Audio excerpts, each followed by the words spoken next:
ನಮಸ್ಕಾರ, ಚಿಟ್ಟೆ ಹೆಜ್ಜೆಗೆ ಸ್ವಾಗತ. ಡ್ಯಾನ್ಸ್ ಕರ್ನಾಟಕ ಡ್ಯಾನ್ಸ್ ಕಾರ್ಯಕ್ರಮ ಖ್ಯಾತಿಯ ಅನುಶ್ರೀ ಹಾಗೂ ಗಗನ ಬಾರಿ ಇವರಿಬ್ಬರ ಬಗ್ಗೆ ಸಂಪೂರ್ಣವಾಗಿ ಈ ವಿಡಿಯೋದಲ್ಲಿ ತಿಳಿಯೋಣ. ಅನುಶ್ರೀರವರ ಹುಟ್ಟೂರು ಮಂಗಳೂರು, ಗಗನರವರ ಹುಟ್ಟೂರು ಚಿತ್ರದುರ್ಗ. 1988ರಲ್ಲಿ ಹುಟ್ಟಿದ್ದ ಅನುಶ್ರೀರವರ ಅಟ್ ಪ್ರೆಸೆಂಟ್ ವಯಸ್ಸು 36. 1999ರಲ್ಲಿ ಹುಟ್ಟಿದ್ದ ಗಗನರವರ ಅಟ್ ಪ್ರೆಸೆಂಟ್ ವಯಸ್ಸು 24. ಅನುಶ್ರೀರವರು BA ಪದವಿ ಹಾಗೂ ಗಗನರವರು ECE ಪದವಿಯನ್ನ ಪಡೆದಿದ್ದಾರೆ.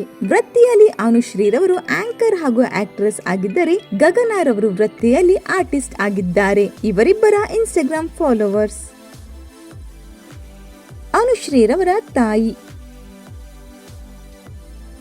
ಗಗನರವರ ತಂದೆ ತಾಯಿ. ಇನ್ನು ಈ ಇಬ್ಬರು ನಟಿಯರಲ್ಲಿ ನಿಮ್ಮ ನೆಚ್ಚಿನ ನಟಿ ಯಾರು ಅನ್ನೋದನ್ನ ಕಮೆಂಟ್ ಮೂಲಕ ತಿಳಿಸಿ. ಈ ಒಂದು ವಿಡಿಯೋ ನಿಮಗೆ ಇಷ್ಟವಾಗಿದ್ದರೆ ಲೈಕ್ ಮಾಡಿ, ಶೇರ್ ಮಾಡಿ, ನಮ್ಮ ಚಿಟ್ಟೆ ಹೆಜ್ಜೆ ಚಾನೆಲ್ನ ಸಬ್ಸ್ಕ್ರೈಬ್ ಮಾಡ್ಕೊಳ್ಳಿ. Thank you.